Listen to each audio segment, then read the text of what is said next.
계속 이어나가겠습니다. 원래 지난 시간에 짐승의 표를 마치고 오늘 이제 짐승의 수를 나누려고 했는데 아마 조금 짐승의 표를 좀 더 나누고 짐승의 수를 나눠서 오늘 마칠 수도 있고 다음 주까지 짐승의 수를 더 할 수도 있을 것 같습니다. 자, 계시록 14장 1절에서 3절 한번 읽어보겠습니다. 시작. 또 내가 보니 보라, 어린 양이 시온산에 섰고 그와 함께 14만 4천이 서 있는데 그들의 이마에는 어린 양의 이름과 그 아버지의 이름을 쓴 것이 있더라.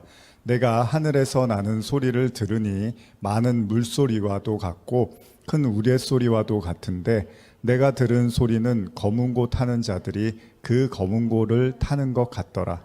그들이 보좌 앞과 네 생물과 장로들 앞에서 새 노래를 부르니 땅에서 속량함을 받은 14만 4천 밖에는 능히 이 노래를 배울 자가 없더라.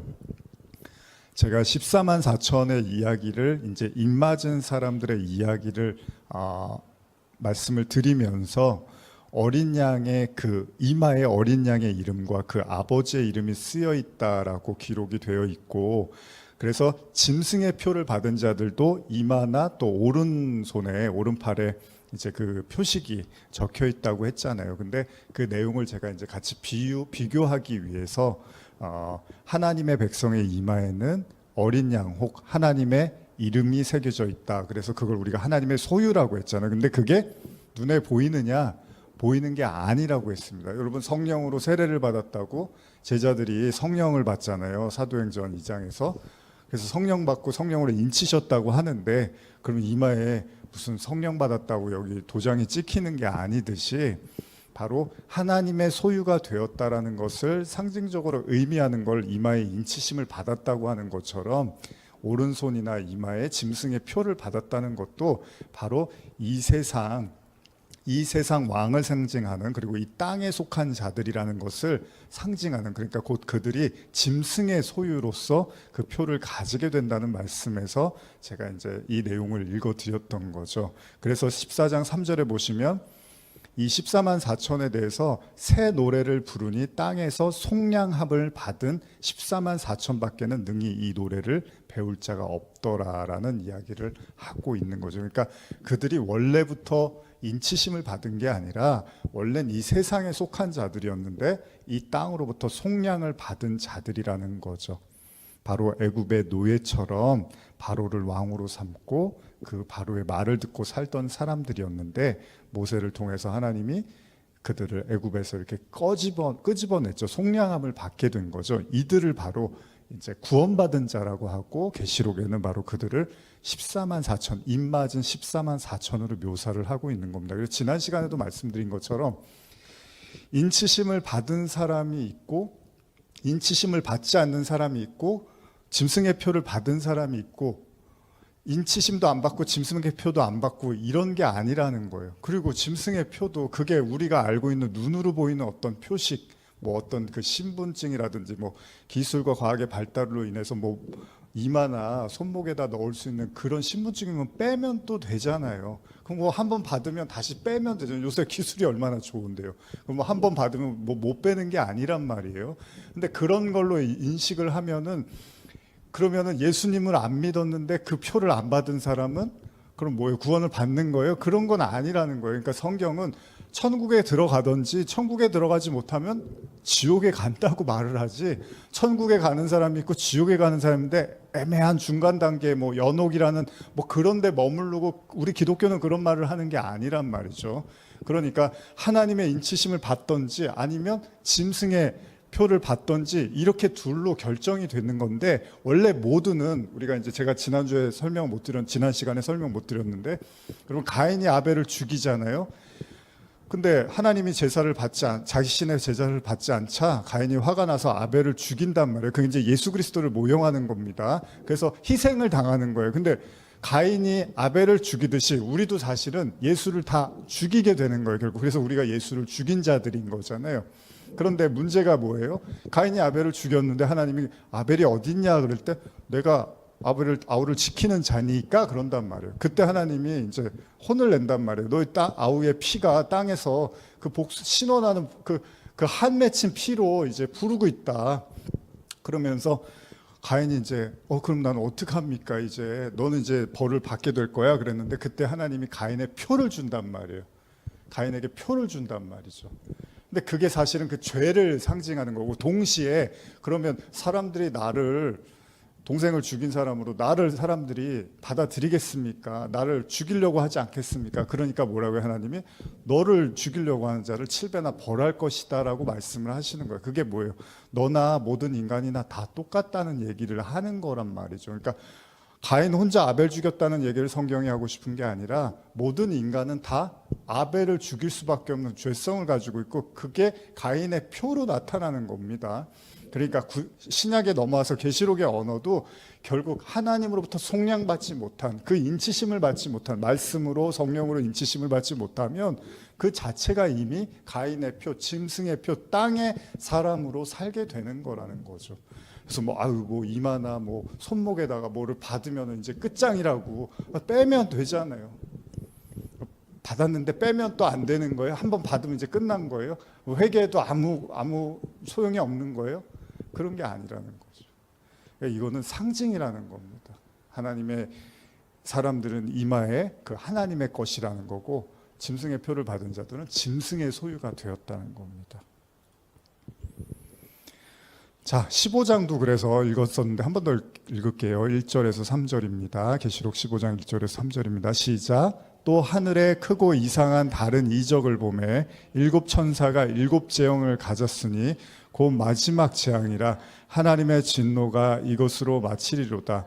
또 내가 보니 불이 섞인 유리바다 같은 것이 있고 짐승과 그의 우상과 그의 이름의 수를 이기고 벗어난 자들이 유리바닷가에 서서 하나님의 검은고를 가지고 하나님의 종 모세의 노래 어린 양의 노래를 불러 이르되 주 하나님 곧 전능하신 이시여 하시는 일이 크고 놀라우시도다. 만국의 왕이시여 주의 길이 의롭고 참되시도다. 15장 2절, 지난 시간에도 나눴지만 불이 섞인 유리바다 같은 것이 있고 짐승과 그의 우상과 그의 이름의 수를 이기고 벗어난 자들이라는 표현이 나옵니다. 여기서도 마찬가지입니다.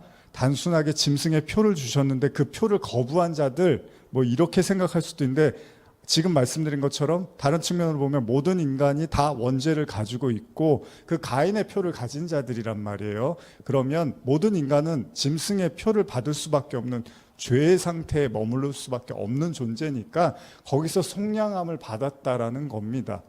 그것이 바로 하나님으로부터 인치심을 받았다는 거죠.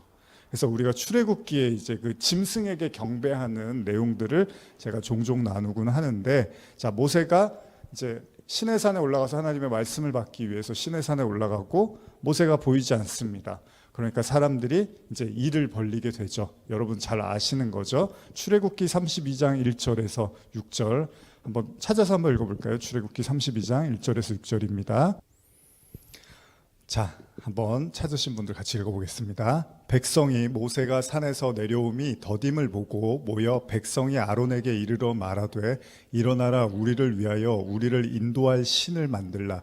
이 모세 곧 우리를 애굽 땅에서 인도하여 낸 사람은 어찌 되었는지 알지 못함이니라. 아론이 그들에게 이르되 너희의 아내와 자녀의 귀에서 금고리를 빼어 내게로 가져오라.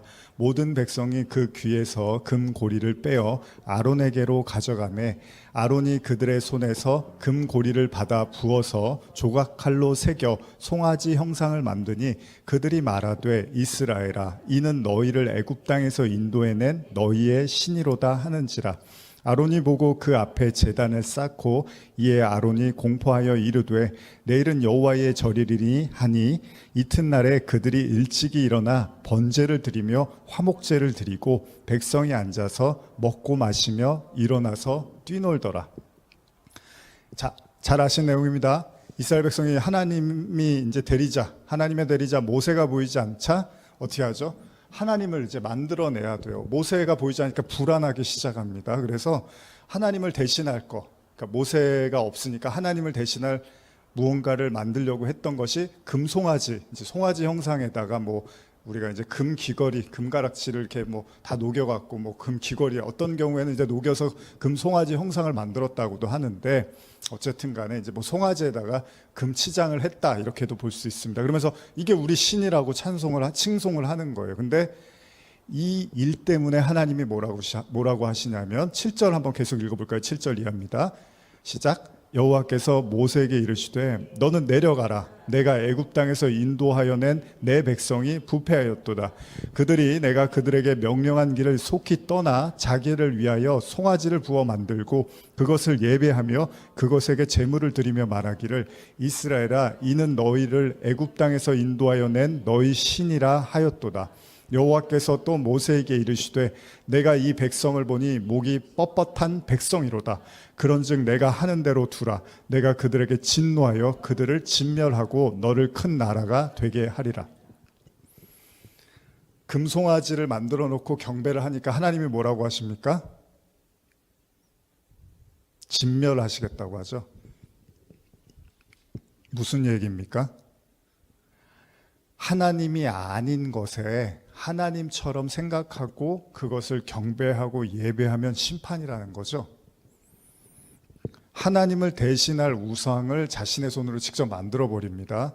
이제 이 부분을 제가 좀 깊이 있게 나누고 싶은데 또 그러기에는 또 시간이 많이 걸려서 다 나눌 수는 없지만, 인간이 악한 게요, 이 인간의 마음, 우리가 그 악의 영, 악령, 소위 그 뱀, 옛뱀, 용, 지금 다 그런 얘기 나누고 있는 거잖아요.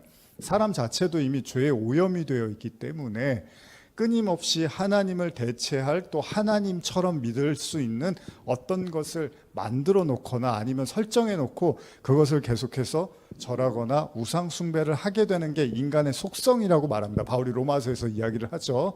그 피조물을 우상처럼 하나님처럼 섬기는 게 인간이 갖고 있는 죄성의 강력한 특징 중에 하나라고 이야기를 합니다.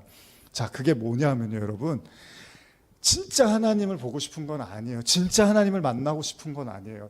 내가 생각하는 정도의 하나님을 그냥 소유하고 싶은 거죠. 예를 들면 우리가 알라딘의 요술램프 예를 자주 듣는데, 그냥 내가 주머니에 넣고 다니면서 필요할 때 하나님께 이렇게 기도해서 필요한 거 이렇게 주고, 그 다음에 간섭을 하면 안 돼, 나한테. 뭐 이래라 저래라 해도 안 되고, 이거 하지 마라 저거 하지 마라 이래도 안 돼. 그냥 내가 원하는 것만 들어주면 되는 거예요.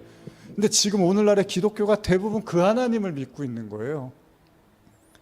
아니, 지금 창세기부터 죄를 져갖고 다 죽음의 상태, 선악 까먹고 너희는 이제 정령 죽으리라, 이 상태에 머문 인간들이 신앙생활을 한다는 생각 자체가, 와서 내가 이 세상 살이 하는데 필요하고 살아갈 힘을 주시고 도와주시고 그렇게 복을 주세요, 이런 기도를 하고 있고, 정작 하나님과 끊어져서 지금 사망과 멸망과 심판. 여러분, 소돔과 고모라에서 이제 롯이랑 그 몇몇이 살잖아요. 거의 이제 다 죽는단 말이에요. 심판을 받는데, 거기서 뭐가 필요합니까?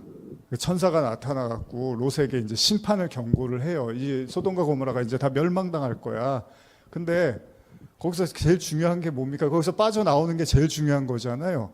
근데 오늘날도 마찬가지예요. 우리가 기독교를 왜 믿냐 하면, 우리가 하나님을 왜 믿냐 하면 이 심판과 멸망으로부터 벗어나려고 믿는 거지, 이 심판과 멸망의 땅에서 복을 받고 잘 살려고 믿는 게 아닌데, 그렇게 뒤돌아본 사람이 누구예요? 롯의 처지잖아요. 그게 아까우니까, 도망치기가 아까우니까, 버리고 나오기가 아까우니까 뒤돌아봤다가 소금 기둥이 돼서 거기서 그냥 죽어버린단 말이죠. 그런데 우리가 만든 신은 그런 신이라는 거예요. 그리고 그런 신을 설교하고 있고, 그런 신을 믿고 있고, 그런 신을 아멘 아멘 하고 있고, 죽을 때까지 그 신을 붙잡고 가려고 한단 말이에요. 이제 그게 멸망이에요. 그게 어린 양처럼 흉내내는 짐승이라는 거죠. 그리고 그 하나님을 그렇게 믿어버리면 그게 짐승의 표. 왜? 짐승 우상에게 경배하는 격이니까 그들이 바로 짐승의 표를 받은 자들이라며요. 무서운 얘기예요, 사실. 사람들은 실체를 원하지 않을 수도 있어요. 진짜 여러분들이 하나님을 보고 싶으세요? 정말 하나님을 만나고 싶으세요?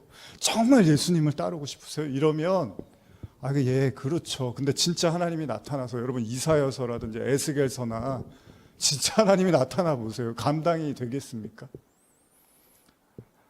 사도행전에서 제자들이 성령 받잖아요. 거기서 막 자기네들 핍박하는 사람들 앞에서 성령 받자마자 말씀 선포하고 너희들 예수 죽였다고 막 그러고 다닌다고요. 감옥에 갇히고. 진짜 성령을 원하세요? 진짜 하나님을 원하시고 진짜 예수님을 만나길 원하실까요? 바꿔서 이런 생각을 해볼 수도 있는 거예요. 그게 아니니까 안 나타나실 수도 있는 거예요. 야, 내가 지금 너한테 가봤자 네가 나를 반기지 않을 거야. 아직은 때가 아닐 거야. 내가 너한테 성령을 지금 줘봤자 네가 그 성령을 거부하고 싶을 거야.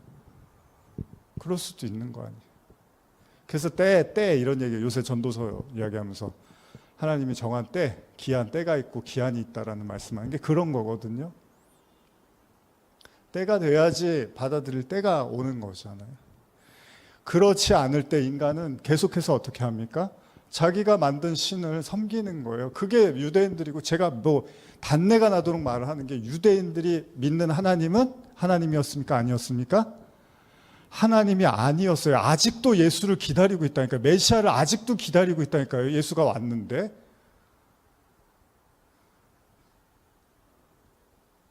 하나님을 안 믿고 있었어요. 예수님 계속 얘기했잖아요. 너희들 하나님 안 믿어. 하나님 사랑 안 해. 그럼 그 사람들은 뭘 믿고 있는 거예요, 지금? 그게 우상 숭배예요.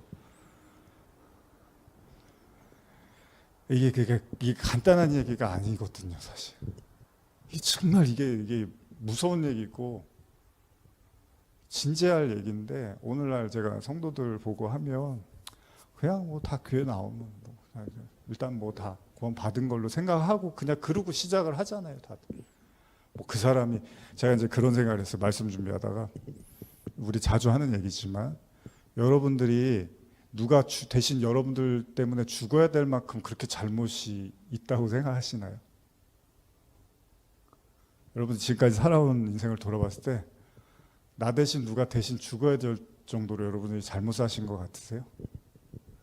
솔직히 이게 인정이 안 되잖아요. 그럼 예수님의 십자가도 여러분들의 죄의 십자가가 아닌 거거든요. 내가 그렇게 뭐 누가 나를 위해서 죽어야 될 만큼 내가 잘못했나? 그게 인정이 안 되면 사실 그 십자가가 우리 게 아니에요, 사실. 제가 예전에도 이제 말씀드렸지만. 근데 그런 십자가를 얘기를 안 해줘요, 진지하게. 그런 우상숭배, 거짓된 신앙 이런 거를 얘기를 안 해주고, 그러니까 서로 그냥 매매한다 그러죠. 오늘 짐승의 표 얘기하면 매매하는, 그게 뭐냐면 땅적 언어로 주거니 받거니 하면서 진짜 하늘의 언어를 말하면 닥치고 조용히 하라는 거예요. 그런 얘기 듣고 싶지 않다는 거예요. 틀렸다는 거죠. 그래서 예수님이 이렇게 몰매를 맞은 거잖아요. 그게 여러분들도 말씀을 들으시면서 잘 생각해 보셔야 됩니다. 출애굽기 32장 11절 이하를 제가 한번 현대어로 읽어드릴게요. 그러나 모세는 하나님 여호와께 화를 풀어주시기를 간절히 애원하였다. 여호와여, 주께서는 그토록 강한 팔을 휘두르시고 놀라운 힘을 드러내시어 이 백성을 애굽 땅에서 밖으로 끌어내 주셨습니다. 이 백성을 아끼시기 때문에 그런 것이 아닙니까? 그런데 어찌하여 이 백성에게 그토록 화를 내십니까? 애굽 녀석들 입에서 여호와가 그 백성을 데리고 나가 산에서 죽이고 땅 위에서 싹 쓸어버렸다는 말이 나올까 두렵습니다. 주님, 제발 다시 한 번만 생각해 주소서. 제발 분노를 그치시고 내리시던 재앙을 거두어 주소서. 주님, 일찍이 주님을 진실하게 섬겼던 아브라함과 이삭과 이스라엘을 다시 한번 기억해 주소서. 주께서는 그 종들에게 주님의 명예를 걸고 너희 자손이 저 하늘에 빛나는 별만큼이나 엄청나게 불어나도록 하겠다고 맹세하지 않으셨습니까? 또 너희 자손이 들어갈 수 있도록 내가 너희 자손에게 영원히 약속한 땅을 그 자손이 차지하고 살게 하겠다고 철석까지 약속하시지 않으셨습니까? 모세가 이렇게나 애원하자 하나님은 그 백성을 한없이 측은하게 여기시고 내리시려던 재앙을 거두셨다. 이 부분이 이제 예수님의 중보 기도를 연상케 하는 부분이거든요. 이게 뭐냐면요, 여러분, 예수의 중보와 희생 없이는 우리가 절대 구원을 얻을 수 없죠. 뭐냐 하면, 하나님이 예수를 안 보내셨으면 여러분과 제가 구원받을 길이 없죠. 그러니까 우리가 하나님 죄 때문에 하나님과 끊어졌어요. 그런데 예수님을 우리에게 보내주신 게 왜 기쁨이고 복된 소식이냐면, 이제 그 갈 길을 열어준 건데, 만약에 하나님이 예수를 안 보내셨으면 이제 그걸로 끝난 거예요, 우리는 다. 그래서 우리의 선택에 먼저 그 구원에 뭐라 그러죠? 조건이 있는 게 아니라 하나님의 먼저 우리를 구원하시기 위해서 그 길을 열어주신 선택이 먼저 존재하는 거잖아요. 그게 있어야지 우리가 믿든지 말든지 하잖아요. 여러분, 물건을 파는 사람이 있어야지 사든지 말든지 할 거 아니에요. 그러니까 일단 팔아야 되는 거죠. 그래서 하나님이 예수를 이렇게 보내주신 거예요. 그래서 여러분들이 예수님을 기쁨으로 감사함으로 받아야 되는 거잖아요. 무슨 얘기입니까? 지금 이 사건도, 이 금송아지 사건도 가만히 보면 모세가 이제 중보 기도를 해요. 주님, 그래도 이러시면 안 됩니다. 이 백성들이 여기까지 쫓아왔는데 이제 와서 멸망시키시면 이거 어떡합니까? 하나님 이름에 먹칠하는 겁니다. 그러면서 하나님께 그 마음을 돌이키기를 이렇게 구한단 말이죠. 그랬더니 하나님이 뭐라 그러세요? 이제 그들을 향한 심판을 멈추셨다고 하죠. 무슨 얘기를 하냐 하면 이게 중요한 거예요. 하나님의 자기 계시. 그러니까 여러분과 저도 이제 쉽게 말할게요. 여러분, 모세를 안 보내주면 이스라엘 백성이 애굽을 나올 수 있나요? 없나요? 없죠. 그렇죠? 소돔과 고모라도 천사가 롯에게 정보를 안 줬으면 아무도 못 나와요. 롯도 다 죽는 거예요. 거기 식구는. 그러니까 누구를 보낸 거예요. 그래서 이제 사도를 얘기할 때 보내심을 입은 자, 그런 얘기를 하는 거예요. 그러니까 누가 하늘의 언어를 가지고 와서 하늘적 언어를 말하니까 이 땅에서 나와야 되는구나, 이걸 이렇게 듣게 되는 거예요. 그걸 복음이라고 하는 건데, 그 말을 아무도 안 하면 나올 생각을 안 하고 같이 멸망하는 거죠. 그게 뭐예요? 노아의 방주잖아요.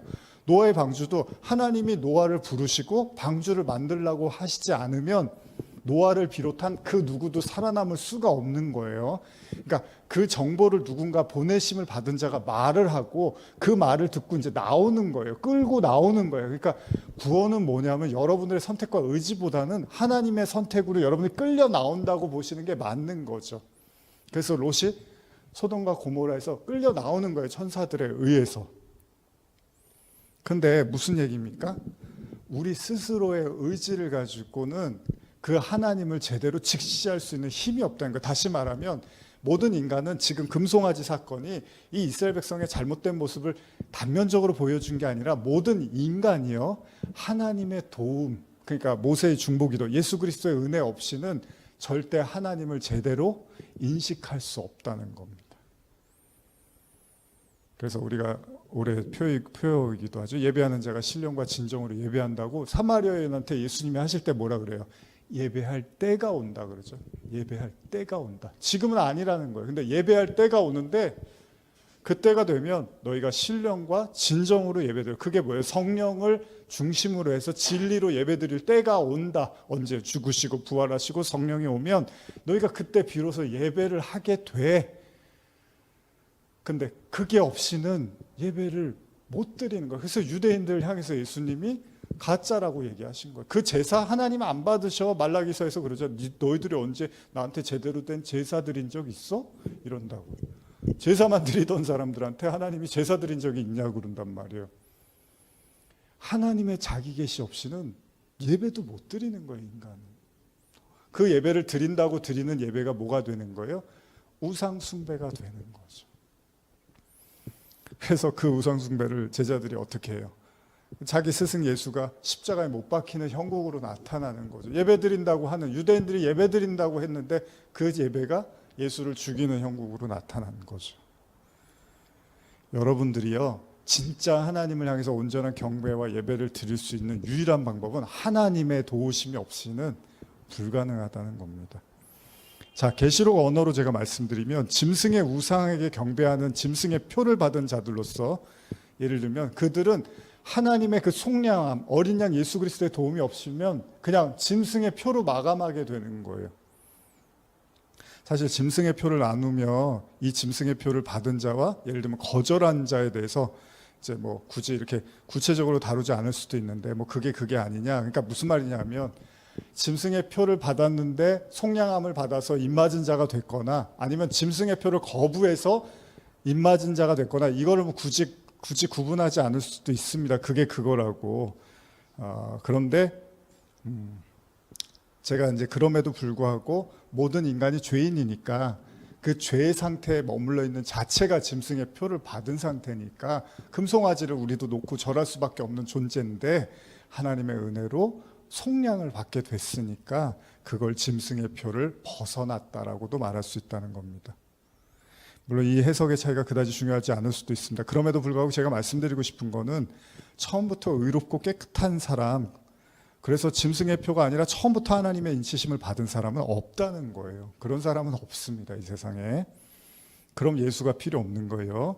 아무리 선하고 의로워 보인다 하더라도 그들이 육신으로는 이 땅에 태어난 이상 죄로부터 자유롭지 못하다는 겁니다. 자, 만일 이 내용을 그러니까 짐승의 표나 하나님의 의인을 어떤 신체적이고 물질적인 흔적이나 표식으로 이해한다면 이제 그래서 그런 것을 한번 받으면 이제 되돌리기는 어렵다는 식으로 이해할 수도 있지만 우리는 그런 신체적인 표식으로 이해하는 것이 아니라 영적이며 상징적이고 더 정확히 말한다면 성령의 인치심을 받았느냐 그렇지 못하였느냐의 관점으로 말하는 것이기 때문에 쉽게 말하면 성령으로 인침을 받기 이전의 상태가 곧 짐승의 표의 상태에 머무른 것이라고 이해할 수도 있다는 겁니다. 자, 그럼 계속 이어나가겠습니다.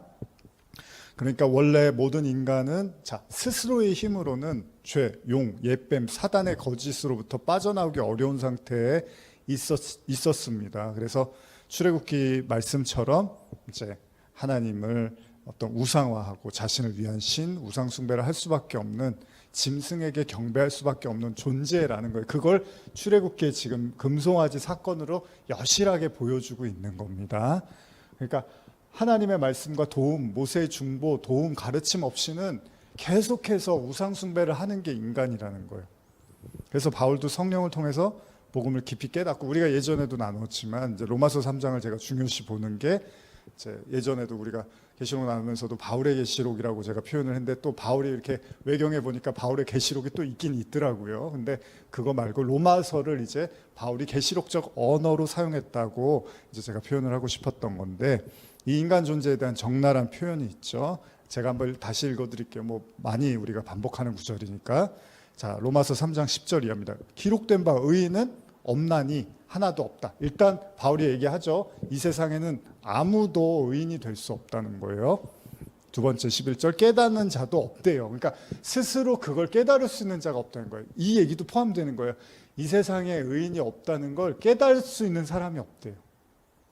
그러니까 여러분 안에는 그 아브라함처럼 아브라함이 소돔과 고모라 멸망할 때 뭐라고 해요? 하나님한테 저 소돔과 고모라에 의인이 있으면 어떡합니까? 이러잖아요. 근데 하나님이 뭐라 그래요? 의인이 없어. 그러니까 아브라함의 힘으로도 깨닫지를 못하는 거예요. 그러니까 여러분들도 이렇게 제 얘기를 듣고 있지만 에이, 설마 그래도 의인이 없으려고 그런 생각을 하실 수도 있다는 거예요. 왜? 스스로의 힘으로는 그렇게 안 된다는 거예요. 하나님을 찾는 자도 없대요. 아니, 하나님을 찾는 사람이 얼마나 많은데 근데 지금 바울이 다른 종교 믿다가 예수님 만났나요? 유대인이었습니다. 바리새인 중에 바리새인이면 하나님을 맨날 찾았던 사람이 복음을 듣고 하나님을 찾는 사람이 없다는 걸 알았대요. 그럼 뭘 찾고 있는 거예요, 사람들이? 뭘 찾고 있냐면 다 치우쳐 함께 무익하게 되고 선을 행하는 자가 없나니 하나도 없다. 제가 사실은 요새 설교를 저도 이제 한 10년 했잖아요. 인터넷 설교 하면서. 요즘 제가 저를 돌아봐요. 요 한 몇 주 돌아보면서 사실 이게 복음이거든요. 그러니까 그냥 흑암의 상태인 거예요, 세상은. 깜깜한 거예요. 근데 아무래도 또 말씀을 계속 전하고 또 성도분들하고 어떤 시간을 함께 오랜 시간 또 하다 보면 계속 이런 얘기만 하면 답답하잖아요. 그러니까 좀 복음도 좋지만 좀 우리가 살아나가는 것에 대한 얘기도 좀 하고 싶기도 하고 또 그렇게 하기도 하고 근데 사실은 복음의 자리는 철저하게 이 흑암의 상태에 머문 인간이잖아요. 그래서 또 그런 설교만 하는 분들도 있잖아요. 자, 선을 행하는 자가 없고 그 입에는 저주와 악독이 가득하고 그 발은 피 흘리는 데에 빠른지라 파멸과 고생이 그 길에 있어 평강의 길을 알지 못하였고 그들 눈앞에는 하나님을 두려워함이 없느니라 함과 같으니라. 우리가 알거니와 무릇 율법이 말하는 바 율법 아래 있는 자들에게 말하는 것이니 이는 모든 입을 막고 온 세상으로 하나님의 심판 아래 있게 하려 함이라.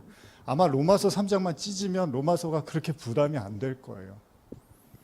그래서 3장에서 바울이 너무 엄청난 이제 얘기를 해버리는데 뭐 그것도 관심 있는 사람들한테는 엄청나지. 이렇게 골라 먹는 사람들, 편식하는 사람들 있잖아요, 말씀을. 그런 사람들한테는 별로 중요하지 않은 얘기예요. 그리고 자꾸 하면 싫어할 얘기고. 근데 이게 인간의 실존, 현재 처한 상황이란 말이죠. 자기도 그렇고. 근데 어떻게 깨달았어요? 유대인일 때는 죽었다 깨어나도 못 깨달았어요. 바리새인 중에 바리새인은 율법 연구하는 가말리아의 문화생이었어요. 최고의 어떻게 보면 그 뭐라 그러죠? 정말 오늘날로 말하면 엘리트였단 말이에요. 근데도 그게 안 됐어요. 이걸 못 깨닫고 있었는데 그 빛을 보자. 하나님의 빛, 그 성령, 그 영을 받자 비로소 이걸 알게 됐다는 거예요.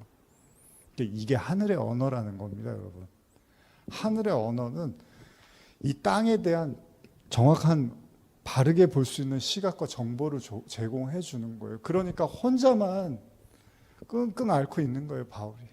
그래서 이 로마서라는 할례 얘기도 하고 정말 목숨 걸고 그런 글들을 써내려가는 게 누구 하나 사실은 안 써도 그만인 얘기인데 바울 혼자만 끙끙 앓고 있는 거예요.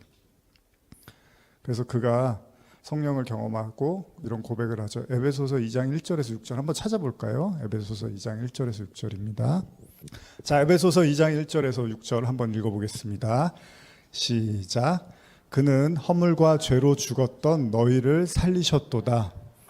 그때 너희는 그 가운데서 행하여 이 세상 풍조를 따르고 공중의 권세 잡은 자를 따랐으니 곧 지금 불순종의 아들들 가운데서 역사하는 영이라.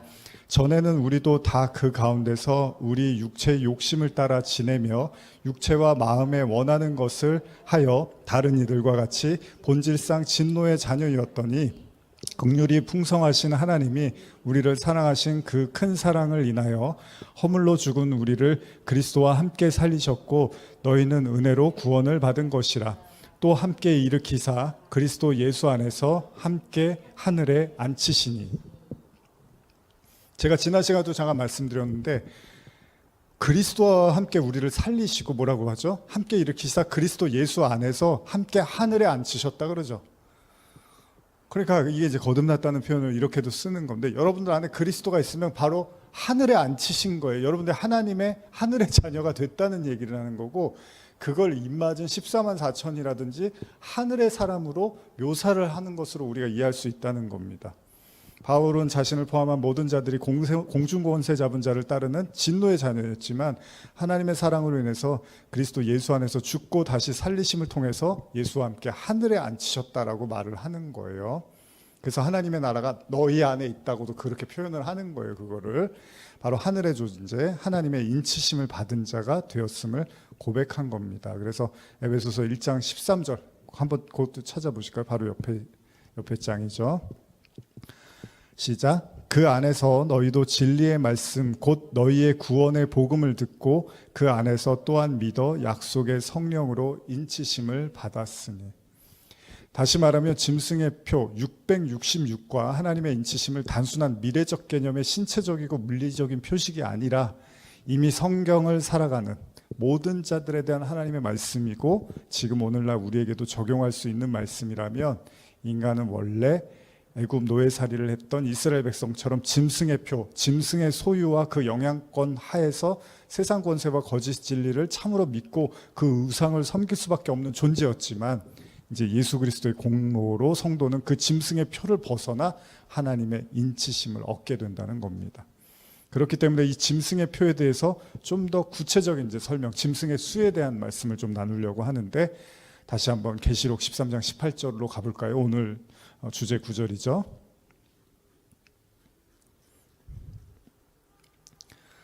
한번 읽겠습니다. 시작. 지혜가 여기 있으니 총명한 자는 그 짐승의 수를 세어보라. 그것은 사람의 수니 그의 수는 666이니라. 자, 본문의 말씀은 짐승의 수에 대해서 이제 구체적으로 단서를 제공하고 있는데 그 수가 뭐라고요? 사람의 수라는 거예요. 사람의 수. 666인데 그 수가 바로 사람의 수래요. 되게 쉽지 않나요? 다시 말하면 짐승의 수는 곧 사람의 수래요. 이번 주에 이제 저희가 전도서 나누면서 이번 주가 이제 자기가 짐승과 다르지 않음을 깨닫는 것, 전도서 3장 18절 말씀을 나누려고 하는데, 지금 보니까 짐승의 수가 사람의 수래요. 물론 이 숫자에 대한 수많은 견해가 존재하는 걸 우리는 알고 있습니다. 제가 666에 너무나 관심이 많아서 청년 때부터, 학생 때부터 굉장히 많은 여기에 대한 공부를 나름대로 한답시고 하고 알려고 했었습니다. 근데 제가 지금 말씀드리고 싶은 건, 아까도 말씀드렸지만 계시록이 단순한 역사적 사건으로만, 또 인물 혹은 어떤 첨단 기술, 무기로 이해하는 것이 아니라면, 우리 자신에게 지금 이 순간 적용할 수 있는 현재적 말씀으로 생각하면 그렇게 어렵지 않을 수 있다는 거예요.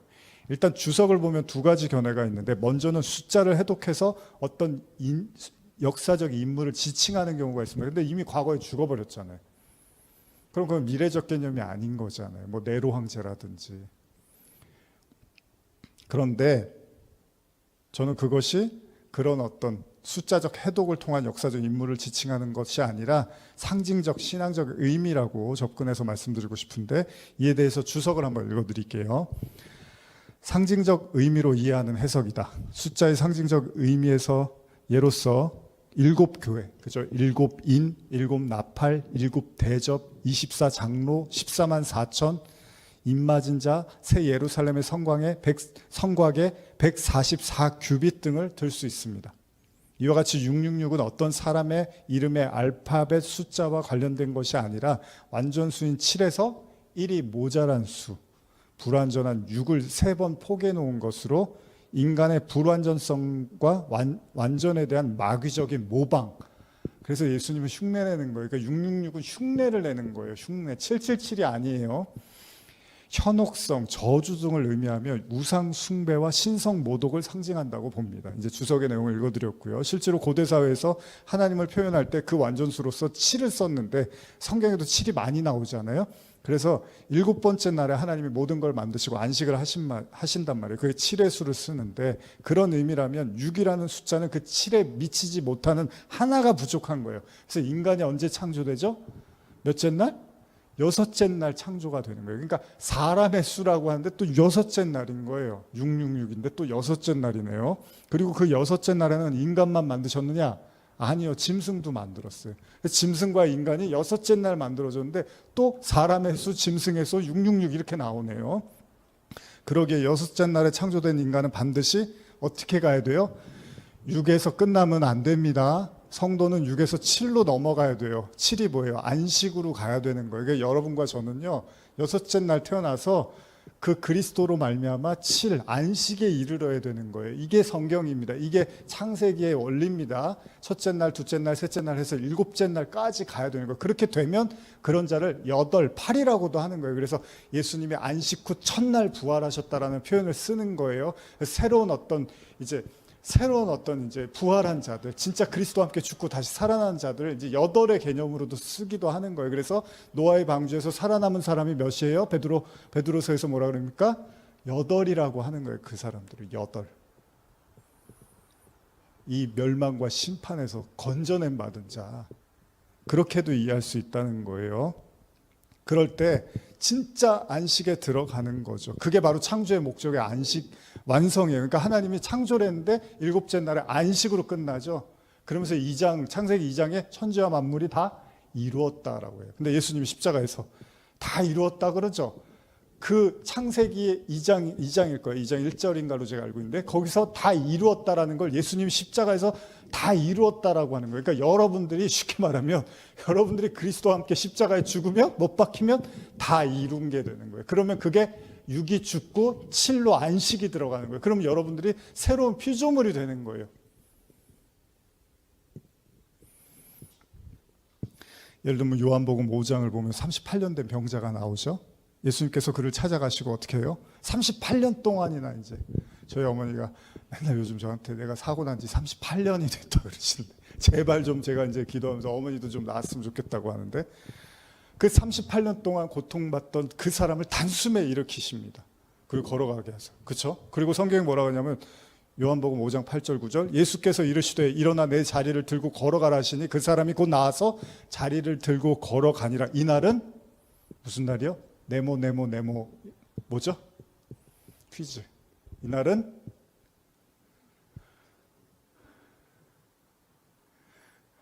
모르는 것 같아서 집사님한테 기대를 해보겠습니다. 이날은 무슨 날이라고요? 월화수목금토 안식일이. 이날은 안식일이. 굳이 성경이 이날을 왜 안식일이라고 합니까? 옛날에 제가 다 했던 설교들입니다. 단순히 안식일날 기적을 일으켰다라는 얘기를 하고 싶은 게 아니고요. 상징적 의미로 보면 이 땅에서 죄로 인해서 고통받고 죽을 수밖에 없는 인간에게 주님이 찾아오시고 그를 치유하시고 구원하신 거잖아요. 그걸 바로 안식으로 초대했다라는 의미에서 이제 이 38년 된 병자는 안식에 이르렀다라는 의미로 구원을 말하고 있다라는 겁니다. 히브리서 4장 1절에서 3절 한번 같이 찾아볼까요?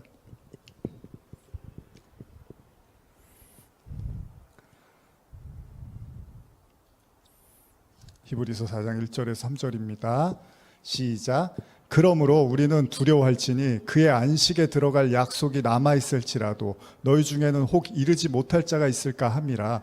그들과 같이 우리도 복음을 전함을 받은 자이나 들은 바 그 말씀이 그들에게 유익하지 못한 것은 듣는 자가 믿음과 결부시키지 아니함이라. 이미 믿은 우리들은 저 안식에 들어가는도다. 그가 말씀하신 바와 같으니 내가 노하여 맹세한 바와 같이 그들이 내 안식에 들어오지 못하리라 하셨다 하였으나 세상을 창조할 때부터 그 일이 이루어졌느니라.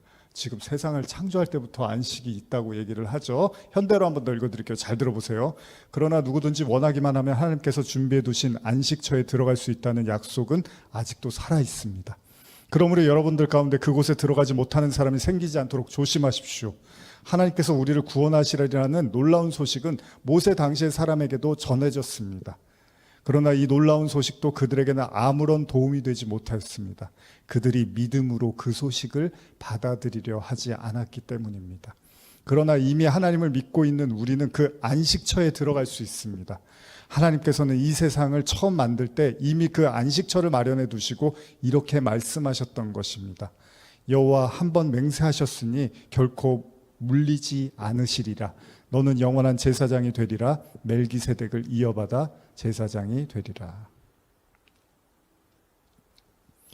요거는 이제 밑에 이렇게 붙어 있는 시편 95편 11절의 말씀을 이렇게 이제 같이 써 있네요. 현대어 성경에는. 자, 세상을 창조할 때부터 그 일이 이루어졌대요. 히브리서에서도 언급하고 있듯이 7의 개념을 안식, 즉 구원의 개념으로 이해한다면 6의 개념은 그 7에 미치지 못하는 수. 다시 말하면 6일째 창조된 인간이 구원을 위해서는 7이신 하나님의 은혜가 필요한데 그 하나님의 수인 7에 참여하지 못하고 여전히 스스로의 힘을 의지하고 스스로의 생각과 그 관념, 그게 죽어지질 않는 거예요. 그 인간, 지금 우리가 지금까지 나눴던 그 인간적인 생각, 소위 그 마귀적 생각, 옛뱀, 용, 짐승이 주는 그 우상숭배와 세속적 사고방식을 죽이지를 못하는 거예요. 그게 죽지를 않는 거예요. 십자가에서. 십자가를 지지 않는 거죠. 그 관념 속에서 그 완고함을 놓지 못하고 그냥 육으로 말하고 육으로 살아버리면 그게 바로 짐승의 수로 사는 거예요. 그래서 짐승의 수는 사람의 수라는 거예요. 그래서 예수님이, 제가 자꾸 그 얘기를 하는 거예요. 베드로한테 십자가 지는 걸 막을 때 너는 사람 일만 생각하는구나. 하나님의 일은 안중에도 없구나. 이게 그 얘기예요. 사탄이라고 하면서 너는 666, 너는 그냥 사람 생각만 하는 거예요. 여러분들도 잘 생각하셔야 되는 거예요. 이게 하나님을 생각하는 게 아니라 사람의 일만 생각하면 그게 666, 짐승의 수고, 짐승의 표고, 그게 사람의 생각이고, 그게 여전히 안식에 들어가지 못하는 그 우리의 영적 현실이 될 수 있다는 겁니다. 다시 말하면 짐승의 수는 동시에 사람의 수라고 하는데 이는 짐승이 예수님을 흉내내고 온갖 이적을 통하여 우상 숭배를 강요하듯이 절대로 진리에는 못 다다릅니다. 그 말 가지고는 안 되는 거예요. 그러니까 짐승의 수, 사람의 수라는 건 짐승의 말이잖아요. 수가 일종의 또 말도 있단 말이에요. 그래서 히브리어 보면은 그걸 또 이렇게 말로도, 숫자로 또 말로도 이렇게 해석을 한단 말이에요. 그러면 결국은 그 짐승의 말을 똑같이 하는 사람, 그게 사람의 수, 짐승의 수가 되는 거죠. 거짓 복음, 거짓 가르침, 모든 거짓말을 다 동원해서 성도들을 그냥 지옥 자식으로 만드는 거예요. 그래서 지난주에 읽었잖아요. 예수님이 바리새인들, 종교 지도자들한테 너희는 어렵게 성도 한 명을 데리고 나오면 배나 더 지옥 자식으로 만드는 거야. 아니 뭘 잘못했다고요, 바리새인들이? 뭐 어떻게 가르쳤는데요? 뭐 나쁜 가르침을 줬을까요? 율법을 들고서? 아니잖아요. 그게 바로 인간적 사고에 머문 가르침이라는 거죠. 그러게 이 짐승의 수가 사람의 수와 동일시 된다는 것은 오로지 사람을 위한 말, 하늘의 언어가 아닌 땅의 언어, 예수님이 십자가를 지시는 자신을 만류하는 베드로를 꾸짖으시면서 하셨던 하나님이 일이 아닌 사람의 일만 생각하게 만드는, 그게 사탄, 짐승, 용, 뱀, 이렇게 생각하시면 됩니다. 그렇기 때문에 666은 거짓된 복음과 가르침의 총칭입니다. 우리를 하나님께 굴복시키는 것이 아니라 세상 왕, 즉 이 세상에 나만 생각하게 만드는 거예요. 얼마 전에 저도 뭐 이렇게 그 토크쇼 같은 거 봤는데 그런 얘기 하더라고요. 교회 다니는 사람인데 뭐 이렇게 어려움이 오니까 무당 찾아갔다고.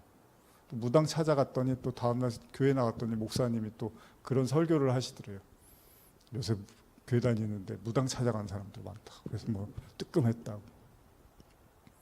하나님이 중요한 게 아니라 내가 중요하고, 물론 사람이 간절하면 우리가 이해를 못하는 건 아니지만 우리가 하나님을 믿는다는 건 우리가 우상으로부터 벗어나서 오로지 여호와 하나님만 섬기겠다는 거잖아요. 물론 처음부터 그게 되는 건 아닙니다. 우리가 충분히 이해는 할 수 있지만 결과적으로는 그 짐승, 그 우상으로부터 벗어나서 여호와 하나님만 섬기는 거잖아요.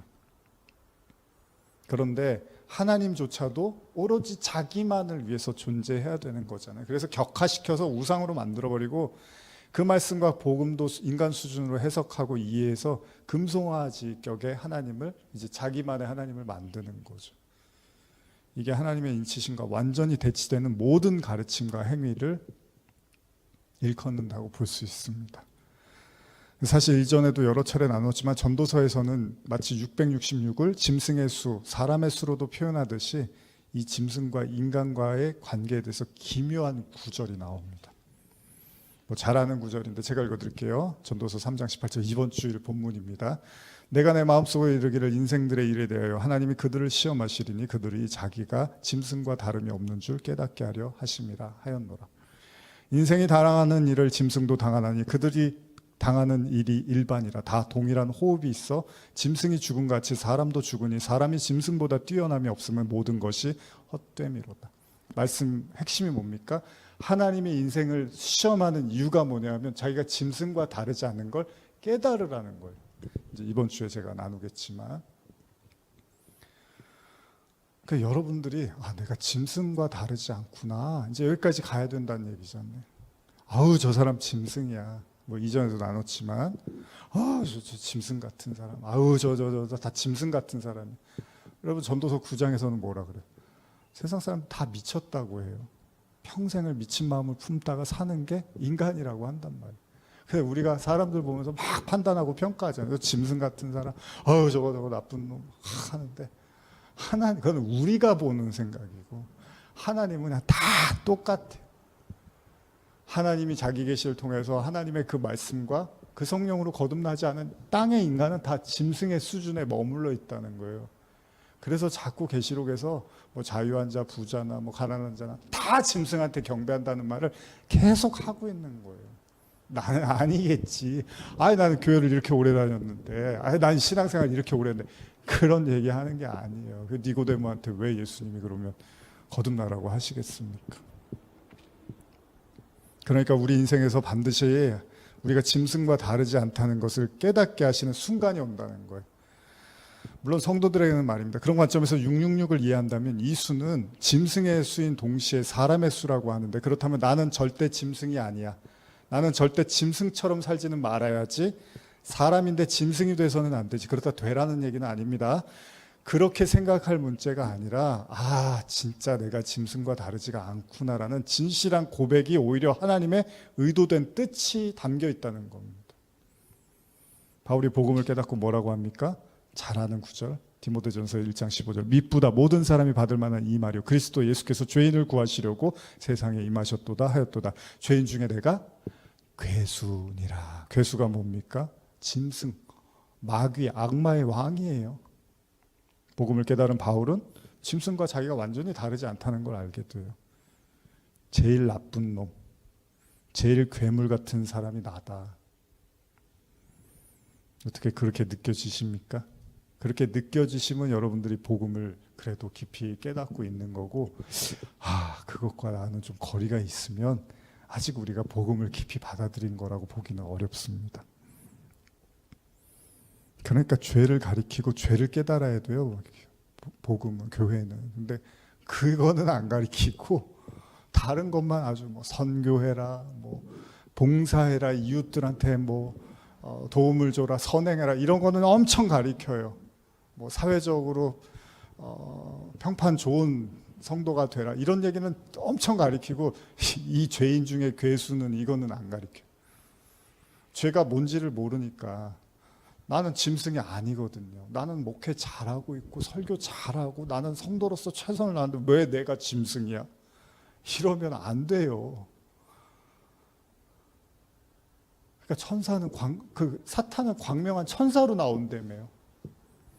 그 광명한 천사가 뭐 빛이 나온다는 얘기예요. 그게 아니라 누가 봐도 저 사람은 천사인 거예요. 근데 성경은 그게 아니라는 거예요. 여러분들이 존경하고 대단하다고 생각하는 그 사람들이 그 십자가가 그 죄와 그 괴수인 자신을 모르고 있으면 그게 광명한 천사라니까요. 천사의 말을 하네. 바울이 뭐라 그래요? 사랑이 없으면 아무것도 아니라며. 천사의 말을 해도 몸을 내어다 주고 막 지역사회, 세상, 나라에서 뭐랄까요, 존경받는 교회고 많은 일을 하고 훌륭한 일하고 선교를 대단히 해도요, 그 죄인 중에 괴수가 뭔지 모르고 그 십자가가 뭔지 모르면 그게 광명한 천사가 되는 거예요. 회칠한 무덤이 돼버리는 거예요. 여기 십자가에서 시작해야 되는 거예요. 복음에서 시작돼야 되는 거예요. 그래서 유대인들이 욕을 먹은 거라고요. 계속. 그걸 몰랐으니까. 그 죄를 몰랐으니까. 얼마나 잘했겠어요, 그 사람들이. 지금도 얼마나 율법 잘 지키고 사는데요.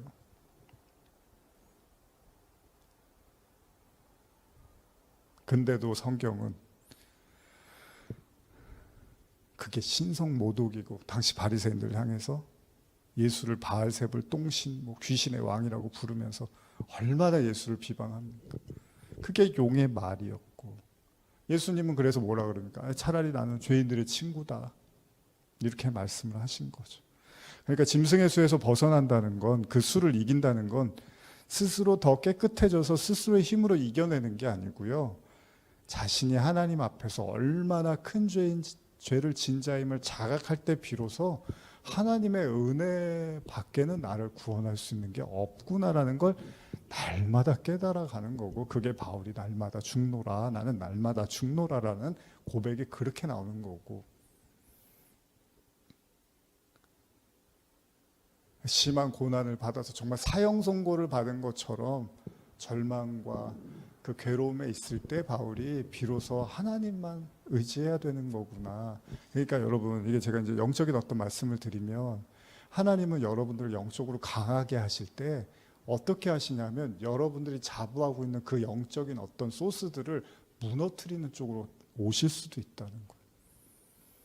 그걸 자부하고 자만하고 믿지 못하게 무너뜨려서 그 영역을 하나님께 맡기게끔 하는 쪽으로 하나님은 다가온다는 거죠. 우리가 스스로 저도 그런 이제 실수를 범할 수 있는데, 스스로 단련해서 강자가 되려고 하잖아요, 인간은. 근데 하나님은 자꾸 어려움을 주는 거예요.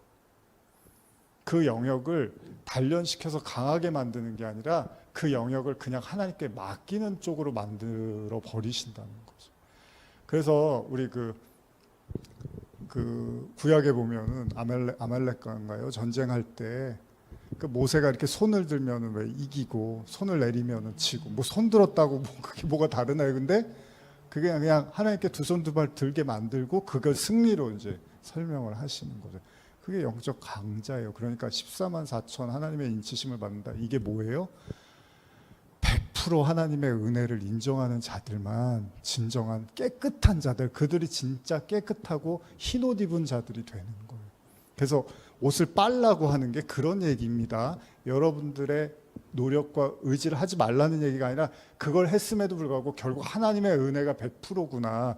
여러분, 구원은 99%의 하나님의 은혜와 1%의 여러분들의 노력이 아니잖아요. 100%라며 이게 말이 쉽죠? 이게 얼마나 힘든 얘기인데요. 주님, 제 공로와 제 의지와 노력은 없습니다. 100% 하나님의 은혜입니다라고, 이게 말이 쉽죠? 이거 여러분 진짜 살아가려면 엄청나게 힘들고 고통스럽기도 하고요. 그러나 결국은 이게 정말로 천국이고 은혜라는 걸 알게 되는데 이 과정이 결국 쉽지가 않아요. 그래서 이스라엘 백성을 애굽에서 꺼내자마자 먹고 사는 문제를 하나님이 책임져 버린 거예요. 다른 거 아무것도 보지 말라고. 조금 더 남았는데 한번 다음 시간에 이 얘기를 좀 하고, 짐승의 그 수와 관련된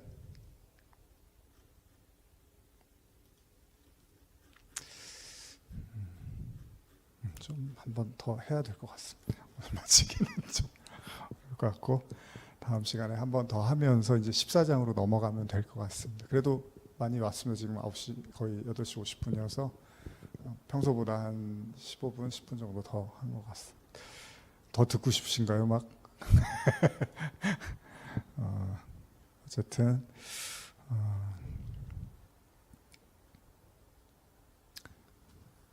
그래서 이제 마무리하겠습니다. 마무리 멘트입니다. 그래서 짐승의 수에서 벗어난다는 거, 그 수를 이긴다는 건 더 스스로 깨끗해져서 스스로의 힘으로 이겨내는 게 아니라 하나님 앞에서 자신이 얼마나 큰 죄를 진 자임을 자각할 때 하나님의 은혜를 받는 거죠. 다윗이 그랬죠. 자기가 그동안 쌓아온 업적과 의로움이 있었는데 밧세바와 동침하면서 한순간에 다 무너져 버리죠. 근데 그제서야 죄가 뭔지를 깨닫고 그제서야 하나님이 원하는 제사를 깨닫게 되는 거죠. 진리를 알아가게 된 거예요. 그러니까 꼭 우리의 나약함과 실수와 실패가 꼭 나쁜 게 아니라는 거예요. 아니, 그걸 통해서만 우리는 우리 스스로를 인정하고 하나님을 알 수밖에 없는 거죠. 그래서 우리는 예수를 나는 안 죽였어, 죽이지 말아야지가 아니라 성경이 말하고 싶은 건 너희가 예수를 죽였다는 걸 인정하라는 거지, 예수를 죽이면 안 돼가 아니에요. 우리 모두는 다 예수를 죽였구나라는 걸 인정해 가는데, 이게 위험한 게 신앙생활을 스스로의 거룩이나 스스로의 노력으로 하려고, 스스로의 의로 하려고 하는 사람은 어느 순간 나는 예수를 안 죽인 사람으로 착각하고 산다는 거예요. 그래서 더 무서운 거예요, 그런 신앙들이. 자기 의에 취한 신앙은. 그러나 진짜 하나님의 의를 받아들이는 사람들은 나는 안 죽이려고 했는데 결국 나도 예수를 죽인 게 맞구나. 가인이 아벨 죽이듯이 나도 결국은 그게 맞았구나라고 이쪽으로 가는 거예요. 그럴 때 우리가 진짜 나는 하나님의 은혜가 아니면 구원이 안 되는 사람이 맞구나, 이걸 우리가 깨닫게 되는 거죠.